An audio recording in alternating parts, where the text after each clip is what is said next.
안녕하세요. 저는 경기도에 살고 있는 전업주부입니다. 요즘은 결혼해서도 아기를 안 낳는 딩크도 많지만 저는 원래부터 아기를 너무 좋아하고 꼭 낳고 싶었어요. 다른 아기들도 너무 예쁜데 제 아기면 얼마나 예쁠까 종종 생각했거든요. 하지만 몸도 좀 약하고 생리불순도 있어서 아기를 가지기에 좀 힘들지 않을까 걱정이 있었습니다. 그런데 지금의 남편과 연애를 할 때 임신이 된 거였어요. 임신이 어려울 줄 알았는데 된 거라 너무 기뻤고 남편도 엄청 기뻐했었어요. 결혼을 전제로 만나고 있었던 거라 혼전 임신이라고 해도 문제될 건 없었거든요. 오히려 일사천리로 결혼 준비가 되었죠. 그런데 임신 초기에 병원에서 제가 자궁이 약하니까 안정을 많이 취해야 하고 활동을 많이 하지 말라고 했어요. 저는 그 길로 오랫동안 다니던 회사를 그만두었습니다. 다른 사람들은 그 좋은 회사를 왜 그만두냐고도 하지만 저는 저에게 찾아온 이 아이를 잘 지켜내는 게 더 중요한 일이었어요. 그래서 아이가 어느 정도 클 때까진 전업주부로 살면서 육아에 전념하고 싶었고 남편도 제 생각에 동의를 했었어요. 자상하면서도 남자답고 호탕한 남편과 선하고 다정다감하신 시부모님, 그리고 저에게 축복처럼 찾아온 뱃속의 아이까지. 저는 모든 게 다 너무 감사하고 행복하게 느껴졌죠. 다만 한 가지, 시댁 식구 중 유독 제 속을 긁어대는 한 사람만 빼고요. 바로 남편의 남동생인 도련님입니다. 첫 만남부터 사람 속을 긁었는데 그 후로도 정말 얼굴만 봐도 체할 것 같은 그런 사람이었죠. 첫 만남 때 어쨌냐고요? 결혼하기로 하고 시댁에 인사를 드리러 갔었을 때였어요. 같이 일하시는 시부모님이 사무실에 잠깐 가야 될 일이 생겨서 자리를 비우시고 남편과 도련님, 그리고 저 이렇게 셋이 얘기를 나누고 있었거든요. 그런데 남편이 잠깐 화장실 간다고 자리를 비웠어요. 근데 도련님이 저를 빤히 보더라고요. 제가 왜 그러냐고 묻자 한다는 소리가, 형수님, 제가 형한테 나이를 제대로 못 들었는데 혹시 연상이세요? 아니요. 제가 한 살 어려요. 아, 그러시구나. 그래서 제가 그냥 웃으며 말했죠. 제가 나이가 더 많아 보여요? 그랬더니 도련님, 아니 도련놈이 웃으며 그러더군요. 예, 저 한 5살 정도는 연상이신 줄? 저는 그 말에 좀 당황스럽더군요. 자기 딴에는 장난일 수도 있겠지만 저랑 자주 본 사이도 아닌데 무례하게 느껴지는 거예요. 하지만 첫 만남에 얼굴 붉히고 싶지 않아서 속으로 좀 짓궂은 편이네 생각하면서 그냥 웃으며 말했죠. 그래요? 정욱 씨가 좀 동안이긴 하죠. 근데 그 말에 도련님이 픽 하고 비웃는 거예요. 그러면서 한다는 소리가, 저 형 잘생겼죠? 학교 다닐 때 인기도 많았어요. 아, 그래요? 남자답게 생겼죠. 진짜 좋아하는 여자애들 많았거든요. 우리 학교에서 인기 짱. 같은 학교 다녔는데 학교 선생님들까지 저 부르는 호칭이 정욱이 동생일 정도였어요. 제 이름이 아니라요. 그랬구나. 형 좋아하는 애들 중에 진짜 예쁜 애들도 많았는데. 그러면서 저를 가만 보더니 웃으며 그러는 거예요. 형이 매번 그런 여자애들 거절하길래 저는 형 눈이 엄청 높은 줄 알았죠. 근데 아닌 것 같기도 하고. 저는 그 순간 얼굴이 확 붉어지더군요. 일부러 저를 깎아내리고 있는 거였어요. 나한테 왜 이러지 싶어서 표정 관리가 안 되더군요. 그리고 남편이 자리로 돌아왔어요. 시동생은 언제 그랬냐는 듯 밝고 명랑한 막내의 모습으로 형과 얘기를 나누더군요. 하지만 저는 속으로 기분이 이상했습니다. 그래서 집으로 돌아가는 길에 남편에게 물었었죠. 정우 씨, 내가 몇 살인지 집에다 얘기 안 했어? 아니, 자기에 대해서 다 얘기했지. 결혼할 여잔데 그런 얘기도 안 할까 봐? 그럼 자기 동생도 알겠네? 당연히 알지. 걔가 얼마나 자기에 대해서 꼬치꼬치 물었는데.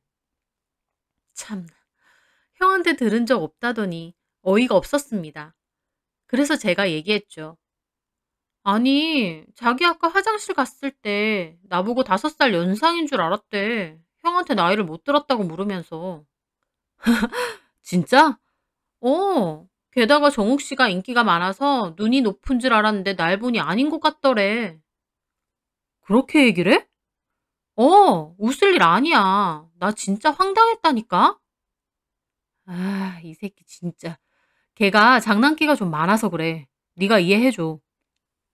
저는 속으로 장난기가 아니라 무례한 거고 개념 없는 거라고 하고 싶었지만 형 앞에서 동생 욕하긴 그래서 그냥 참았습니다. 그때까지만 해도 몰랐어요.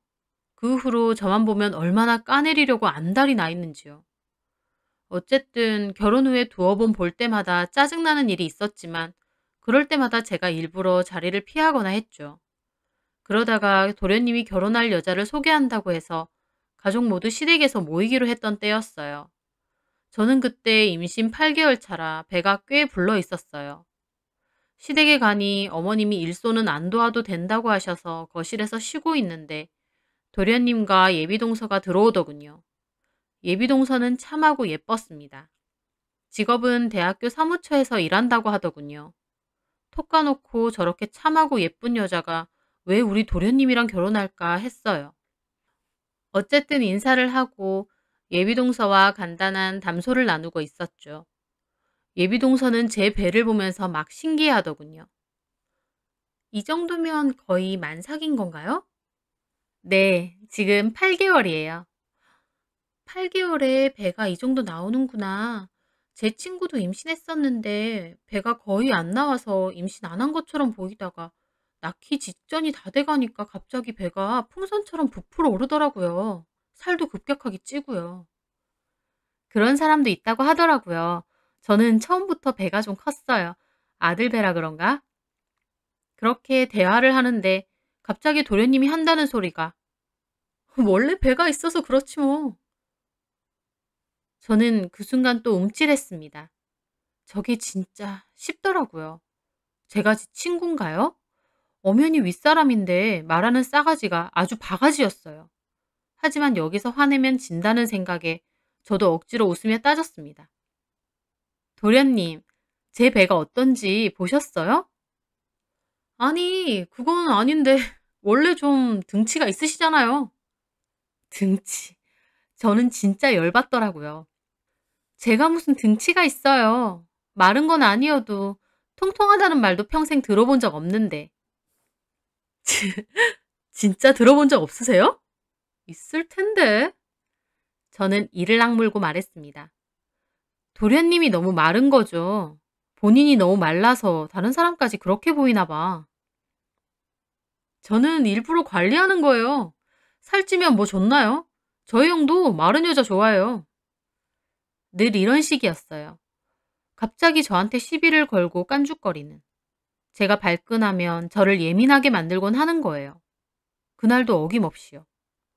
뺀질거리며 한마디도 안 지는 도련님을 보며 저는 속에서 분노가 막 치밀어 오르더군요. 예비동서도 도련님에게 가서 왜 그러냐고 핀잔을 주고요. 저는 일단 참았습니다. 그냥 최대한 저거랑 말을 안 터야지 하면서요. 그렇게 여차저차 시간이 지나 식사 시간이 되었어요. 어머님, 아버님은 식사하시면서 예비동서에게 이런저런 질문을 하셨어요. 대학교 사무처에서 일한다고요? 네, 편하게 말씀하세요. 알겠어요. 저기, 그러면 결혼하면 일은 어떻게 할 생각이니? 계속 다니려고요. 한 사람 버리는 너무 빠듯하고 같이 맞벌이 해야 될 것 같아요. 그렇구나. 그러면 아기 계획은? 아직은 구체적으로 생각 안 해봤어요. 동서의 말에 도련님이 덧붙이더군요. 그래도 1, 2년 정도는 신혼생활 즐기고 가질까 싶어. 결혼하자마자 배불러서 다니는 건 좀 별로야. 저 들으라고 하는 소리였습니다.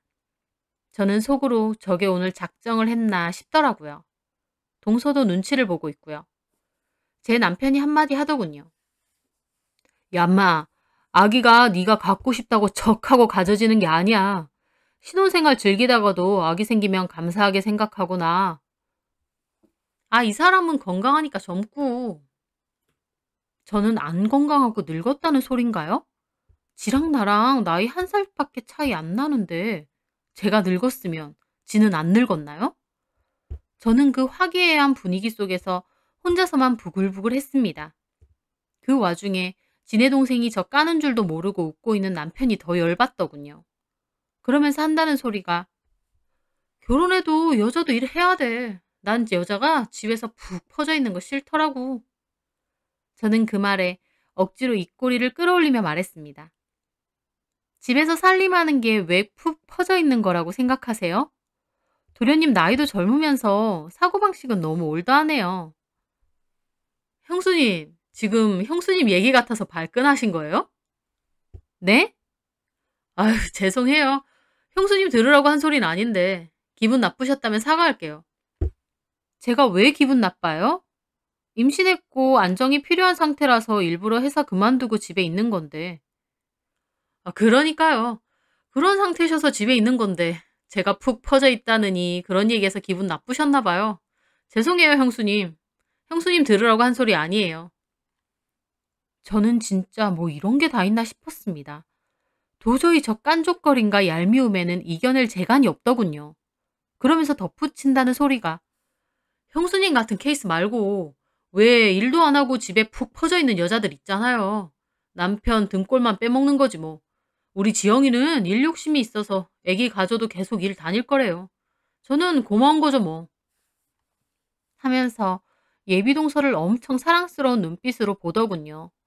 정작 예비동서는 제 눈치 보느라 안절부절 못하고 있는데요. 저도 이대로 집에 가면 화병 날 것 같아서 뭐라도 얘기를 해야겠더라고요. 맞아요. 도련님 월급 생각하면 지영 씨도 일해야겠더라. 우리 진욱 씨 정도 돼야 외벌이 가능하지. 저도 한껏 웃으며 말해줬습니다. 그 말에 그 깐족거리던 도련님은 처음으로 얼굴을 굳히더군요. 돈 얘기라 예민한 것 같았어요. 하지만 다시 웃으며 또 대받아쳤습니다. 형수는 복 받으셨네. 근데 여자들이 착각하는 게 있어. 남편이 돈 잘 번다고 그 돈이 자기 건 줄 아는 거. 결국 남편 돈에 종속돼서 사는 거잖아요. 저는 진짜 먹고 있던 밥을 그 면상에 엎어버리고 싶은 걸 참았습니다. 어머님도 너네 왜 그러냐고 한 소리 하셨고요. 도련님은 자기가 이긴 듯한 의기양양한 표정을 짓더군요. 저는 그날 집으로 오면서 너무 열이 뻗치고 화가 나서 씩씩거렸습니다. 그래서 남편에게 화를 냈죠. 자기 동생 왜 저래? 나한테 뭐 억한 심정 있어? 기분 나빴어? 기분 나쁘지 그럼. 자기는 거기서 뭐 해? 자기 동생이 그렇게 버르장머리 없이 나한테 그러면 한 소리 해야 되는 거 아니야? 에이, 거기서 내가 뭐라 그래. 왜 말 못해? 깐죽거리고 있는데. 도대체 자기 동생 왜 저러는데? 제 말에 남편이 어색하며 웃으며 말하더라고요. 아, 저 새끼 왜 저러지? 안 그런다더니. 저는 그 말에 물었습니다. 안 그런다더니? 그게 무슨 말이야? 아니, 민욱이가 예전에 나 잠깐 만나던 여자가 있었는데 밖에서 민욱이도 같이 만난 적 있거든. 근데 나중에 그 여자도 그러더라고. 뭐라고? 당신처럼 말하는 거지. 네 동생 왜 그렇게 무례하냐 뭐 그런. 저는 기가 막혔습니다. 저한테만 그런 게 아니라 예전에 남편 여자친구에게도 그렇게 했다는 거였어요. 나한테 하듯이 그랬다고? 좀 기분 나쁘게 했나 봐. 내가 보기엔 그냥 친해지려고 장난치는 것 같았는데 그래서 내가 그걸로 민욱이한테 한 소리 했거든. 말 너무 함부로 하지 말라고. 민욱이가 알겠다고 조심한다고 했는데 저는 기분이 묘했습니다. 저한테만 그런 게 아니라 남편의 전 여친한테도 그랬다는 게 한마디로 형의 여자들에게 다 심통을 부린다는 거잖아요. 저는 한참이나 왜 그럴까 생각했어요. 그러다 남편이 말했죠. 내 동생이 저렇게 좀 삐딱할 때가 있어. 좀 불쌍한 놈이야. 그냥 그렇게 이해해줘. 자기 동생이 뭐가 불쌍해? 몸도 비실비실해서 예전부터 어디서 잘 맞고 다니고 자신감도 없고 맨날 얼굴 푹 숙이고 다니고 내가 학교 다닐 때 걔 뒤치다꺼리 엄청 했다. 진짜? 학교 다닐 때? 어, 맞고 다니면 내가 가서 대신 때려주고 그랬지. 자식이 자신감이 없어 매번. 게다가 공부도 열심히는 하는데 성적 안 좋아서 엄마랑 아빠한테 엄청 깨지고 나랑 비교 많이 당했지. 나름 스트레스도 많고 쌓인 것도 많은가 봐. 그래서 그런가 한 번씩 삐딱선을 탈 때가 있는데 나쁜 애는 아니야. 저는 남편의 얘기를 들으면서 도련님이 형한테 일종의 자격지심을 가지고 있나 싶었습니다. 딱 봐도 자기보다 잘난 형과 늘 비교까지 당하고 살았으면 그럴 수 있겠죠. 그런데 자기 형한테는 못 그러니까 M1 형의 여자들에게만 그러는 게 아닌가 싶더라고요. 그렇게 생각하니 더 얄밉고 못나 보이는 거 있죠. 어쨌든 그 사건 이후로 한동안은 도련님을 볼 일이 없었어요. 아기가 태어나면서 육아로 너무 바빠서 시댁도 잘 못 갔거든요. 가끔 간다 해도 도련님도 한창 결혼 준비로 바쁘다 보니 얼굴 볼 일이 없었죠. 저는 차라리 좋았어요. 얼굴 안 보고 사니 속이 다 편하더라고요. 그리고 그 즈음에 저는 주식 공부를 조금씩 하게 되었어요. 아기 키우면서 아기가 자거나 할 때 조금씩 비는 시간이 있었는데 예전부터 주식에 관심이 좀 있었던 터라 책도 사서 보고 유튜브 교육도 들었죠. 육아하면서 얻어지는 자투리 시간은 길지 않아서 어떤 새로운 일을 본격적으로 하기엔 무리가 좀 있었기 때문에 종목을 사놓고 기다리기만 하면 되는 주식 같은 건 괜찮더군요.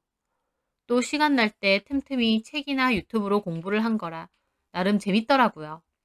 그렇게 공부를 하고 제가 갖고 있는 돈으로 몇 개의 주식에 투자를 했습니다. 저한테는 사실 요윳돈이어서 잃어도 크게 상관은 없다라는 마음이었는데 그 주식들이 상한가를 치면서 돈을 제법 벌게 되었어요. 자신감이 붙은 저는 몇 개의 관심 가는 회사들을 꼼꼼히 따진 후에 재투자를 했고 그 과정에서 저는 많은 돈을 벌게 되었습니다. 가볍게 남는 시간을 활용하고자 시작했는데 생각보다 많은 돈을 벌게 된 거였죠. 저는 남편에게 그 얘기를 했고 수익금 중 일부는 저희 엄마와 시어머니께 용돈으로 드리기로 했어요. 그렇게 돈 봉투를 챙겨 주말에 시댁에 가기로 했는데 하필 도련님네도 놀러 온다는 거예요. 얼굴을 보기 싫지만 온다는데 어떻게 하나요? 그렇게 시댁에 가게 되었습니다. 아기는 살짝 미열이 있어서 데리고 가긴 그래서 친정엄마가 봐주시기로 하고 남편과 저만 시댁으로 향했죠. 시댁에 가니 도련님네가 먼저 와 있더군요. 거실에서 이런저런 얘기를 하다가 또 도련님이 저에게 말을 걸더군요. 형수님, 혜준이 최근 사진으로 봤는데 형수님 많이 닮은 것 같아요. 그래요? 원래 아들은 엄마 많이 닮는다잖아요. 피부도 엄청 까무잡잡한 게 딱 형수님이더라고요. 저희 형은 뽀얗잖아요. 또 시작이었습니다. 저에 이어 이제는 저희 아기까지 까는 거예요. 저는 꾹 참고 웃으며 막 얘기했습니다. 아기한테까지 막말 장난 아니시네요, 도련님. 네? 피부 까맣다는 게 무슨 막말인가요, 형수님? 피부가 까말 수도 있고 하얄 수도 있죠. 형수님은 까무잡잡한 본인 피부가 싫으세요? 저 그렇게 안 까매요. 아닌데? 아, 화장을 좀 밝게 하시는구나. 어쩐지. 그래서 목하고 얼굴하고 색깔 차이가 좀 있으시더라고요. 저게 또 날 잡았네 싶었습니다. 하지만 한편으론 남편이 한 말도 떠올랐어요. 저는 속으로 에라이 찐따 같은 놈아. 자격지심 때문에 그러는 거 내가 모를 줄 아니? 하고 그냥 넘겼습니다. 그리고 식사가 끝나고 제가 어머니께 돈 봉투를 드렸죠. 어머, 이게 뭐니? 제가 드리는 용돈이에요. 엄청 많지는 않지만 그래도 어머님 필요하신 거에 보태 쓰세요. 어머, 고맙다 얘. 그 말에 옆에 도련님이 끼어들더군요. 엄마, 형한테 고맙다고 해. 그게 형수님 돈이겠어? 형 돈이지? 형수님 일도 안 하잖아. 얘, 형 돈이 형수 돈이지.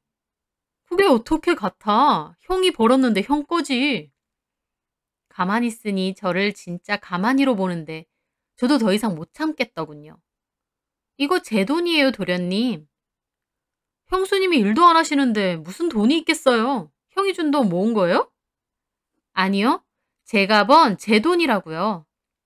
그러니까요. 집에 계시면서 어떻게 돈을 벌어요? 형이 준 돈 모은 거 아니냐고요. 다 도련님 기준으로 생각하지 마세요. 집에서 돈 벌 수 있죠. 제가 그만한 능력 되니까 번 거고, 그러니까 이렇게 어머님 용돈도 드리는 거고요. 도련님은 결혼하고 아버님, 어머님 용돈 드려본 적 있어요? 그 말에 도련님은 표정이 굳으면서 말했습니다. 저는 오늘 나도 할 말 다 하고 어디 개판 만들어 보자는 심정으로 마음 단단히 잡고 말했습니다. 그런 거 말고요. 따로 드린 적 없죠? 그렇겠다. 지금 도련님하고 동서하고 버는 돈, 둘 생활비로 쓰는 데만도 빠듯하잖아요. 용돈 드릴 여유 없겠죠. 그 말에 실실거리며 비꼬던 도련님이 표정이 싹 굳더군요. 저희 그렇게 여유 없지 않은데요? 그러면 어머니께 용돈 좀 드리세요, 지금이라도. 폰뱅킹 되잖아요. 제가 드리고 싶을 때 드릴 거예요. 그리고 형수님 뭐 얼마나 드렸는데요? 200 넣었어요. 그러면 도련님도 그 정도 싸주시면 되겠네. 제 말에 도련님이 움찔하더군요. 저도 탄력받아서 계속 얘기했죠. 아, 안 되려나? 도련님 버시는 돈이 200 좀 넘죠? 한 달치 월급을 용돈으로 드리는 건 좀 무리겠다. 그 말에 도련님은 얼마나 발끈하던지요. 역시 돈 얘기가 짱이었습니다.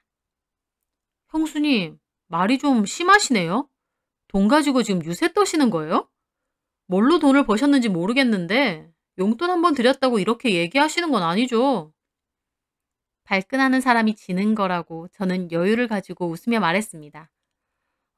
200 가지고 무슨 유세예요. 더 못 드려서 죄송할 뿐이죠. 그래서 앞으로 용돈 한 번씩 드리려고 해요, 종종.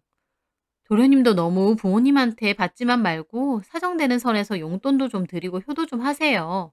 너무 받는 거에만 익숙하신 것 같아. 막내셔서 그런가? 제가 뭘 받았는데요? 많이 받았잖아요. 결혼할 때 돈도 어머님, 아버님이 반 보태주시고 저희 남편도 1,000만 원 보태줬잖아요. 결혼 선물로. 1,000만 원이 작은 돈은 아니지만 어쩌겠어요. 그렇게 안 하면 결혼하기 힘들다는데. 제 말에 도련님 얼굴이 벌개지더군요. 어머님하고 저희 남편이 와서 저랑 도련님을 말리고요. 하지만 도련님도 지지 않고 따졌습니다. 내가 왜 우리 형한테 돈 받은 걸 형수님이 왜 그러는데요? 결혼하면 부부의 돈이에요. 나한텐 안 고마운가 보다. 형이 벌어서 준 건데 내가 왜 형수님한테 고맙냐고요. 도련님 진짜 뭘 모른다. 도련님 돈 필요하다고 했을 때 형이 갖고 있던 돈은 다 예금이랑 펀드로 묶여 있다고 해서 그 1,000만 원 내 통장에서 해준 거예요. 예? 그건 몰랐나 보더라고요. 저도 그때 좋아서 해준 건 아니고 남편이 나중에 돌려준다고 해서 해준 거긴 하지만요. 물론 진욱 씨가 나중에 돌려준다고 했지만 내가 됐다고 했어요. 결혼했으면 부부 돈이기도 하니까. 어머, 그런 것도 몰랐어요? 1,000만 원이 내 통장에서 나온 거 알았으니 이제 나한테 좀 고마워요? 도련님은 얼굴 벌개져서 입만 실룩거리고 있더군요. 그러더니 한다는 소리가 됐습니다. 1,000만 원 돌려드릴게요. 무슨 1,000만 원 가지고 생색은. 무슨 1,000만 원이라뇨. 전세계약금 내야 되는데 1,000만 원 모자란다고 엄청 급하게 얘기한 거잖아요. 그래서 형이 겸사겸사 결혼 선물로 해준 거고. 엄청 급하다고 할 땐 언제고. 제 말에 남편이 절 잡더라고요. 왜 그래? 그만해. 저는 남편 손도 뿌리쳤습니다. 나를 말릴 게 아니라 개념 없는 네 동생을 말려. 네 동생? 그래. 너는 나 형수 취급도 안 하고 번번이 사람 긁는 소리만 하는데 나는 매번 참아야 되니? 말 나온 김에 물어보자. 너 나한테 왜 그러니? 첫 만남부터 실실 웃으면서 사람 까는 거. 참는데도 한계가 있지. 왜 매번 억지 부리면서 긁어대는데? 도련님이 따졌습니다. 내가 틀린 말 했어요? 그냥 별것도 아닌 소리에 본인이 매번 발끈해놓고 왜 그러는데요? 웃기고 있네. 너 들어보니까 진욱 씨 예전 여자친구한테도 그랬다며? 내가 너 왜 그럴까 생각해 봤거든? 도저히 이해가 안 돼서. 근데 생각해보니 너 그거 자격지심이야.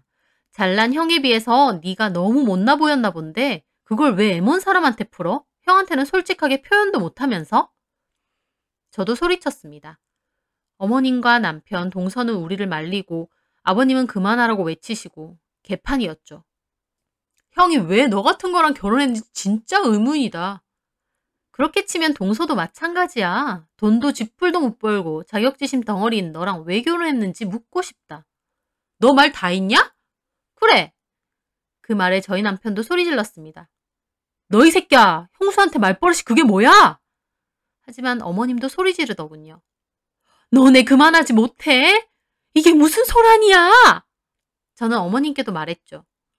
어머님, 제가 오죽 참았으면 이래요? 깐죽깐죽거리면서 틈만 나면 저 갈구는 소리 하는데 저도 참는데 한계가 있어요. 저는 다시 도련님에게도 따졌습니다. 너 내가 만만해 보이니? 니네 형보다는 옆에 있는 사람이 만만해 보여서 이 지랄이야? 야, 내가 대놓고 얘기해 줄게. 여기서 너보다 못난 사람이 어딨니? 뭐? 너 말 다 했냐? 집에서 푹 퍼져가지고 애나 보는 주제에. 애나 보는 주제? 너 나중에 네 새끼 나오면 어떻게 하는지 보자. 그리고 내가 제대로 얘기해 줄게. 난 이 말대로 집에서 애나 보는 주제지만 꼬박꼬박 출근 도장 찍는 너보다 훨씬 돈 많이 벌어. 내가 주식으로 승승장구한다는 얘긴 형한테 못 들었나 보지? 딴 거 차지하고 돈으로만 봐도 네가 나 무시할 주제나 되니? 아, 당신도 좀 그만해. 도련님은 제 말에 반박도 못하고 얼굴이 시뻘개져서 결국 욕을 하는 거예요. 저도 똑같이 욕을 했습니다. 남편은 도련님한테 어디서 욕하냐며 그만하라고 소리 지르고요. 아버님은 저희 보고 다 나가라고 하셨어요. 저도 너무 흥분한 상태라 똑같이 욕하며 삿대질 하는데 남편은 저를 거의 들쳐매고 집 밖으로 나왔어요. 그리고 집 앞에서 저를 그대로 차에 태우려고 해서 제가 발버둥 치며 내렸습니다. 왜 이래? 나 더 따져야 된단 말이야. 네 동생 나한테 욕하는 거 들었지? 적당히 좀 해. 머리 뜯고 싸움이라도 하게. 내가 맺힌 게 얼마나 많으면 이러겠어. 그만하면 됐어. 민욱이도 충분히 당신 말에 상처 받았겠다. 내가 받은 상처는 그만하고 얼른 차에 타. 이게 무슨 난리야. 어디 가는데? 집에 가야지. 그럼 저 난리를 쳐놓고 엄마 집에 다시 들어가? 하지만 저도 그제야 흥분이 좀 가라앉으면서 약간 정신이 들더라고요. 너무 화가 나서 정신없이 소리 지르고 난리쳤긴 한데 그 자리에 시부모님도 있는데 너무했나 싶기도 했어요. 하지만 일단은 하고 싶은 말 다 뱉고 나니 속은 시원하더라고요. 남편은 운전하면서 어휴 어휴 하면서 한숨을 엄청 쉬더군요. 이제 속 시원하냐? 어. 어휴, 내가 미쳐 진짜. 그러게 당신이 동생 버릇없게 굴 때 애초에 잡았으면 이런 일 없잖아. 어휴, 그래 내가 다 잘못이다. 당신 동생이 다 자초한 일이야. 애초에 사람을 왜 건드려? 민욱이는 그렇다 치고 엄마 아빠한테는 뭐라고 말할 건데. 욕까지 하고. 어휴. 나만 욕했어? 욕은 네 동생이 먼저 했어. 그리고 전화해서 다 말씀드릴 거야. 그런데도 나한테 뭐라고 하시면 나 앞으로 시댁 안 가. 여보, 분명히 말했어. 나 이렇게 한 거 솔직히 잘못한 거 모르겠어. 당신 동생이 나를 얼마나 긁었는데 내가 계속 참아줘야 돼? 어휴. 그렇게 폭풍 같은 시간이 지나고 다음날 어머님에게 연락이 왔어요. 저는 그동안 있었던 일 다 말씀드리고 저도 너무 상처 많았다고 말씀드렸죠. 어머님도 한숨만 푹푹 내쉬면서 하시는 소리가 그래 알겠는데 그렇다고 가족인데 안 보고 살 거야? 저는 속으로 걔가 왜 내 가족인가 싶더라고요. 걔부터가 저를 가족으로 생각하지 않는데요. 저는 분명히 말했습니다.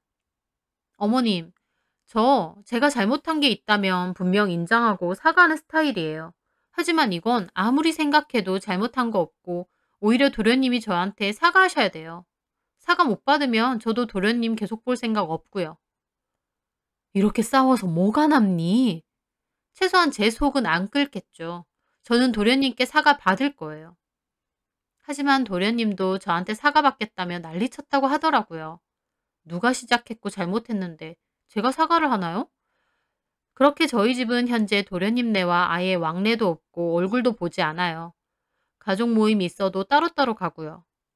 남편은 도련님과 한 번씩 연락하나 본데 저는 이렇게라도 그 얼굴 안 보니 속이 다 편합니다.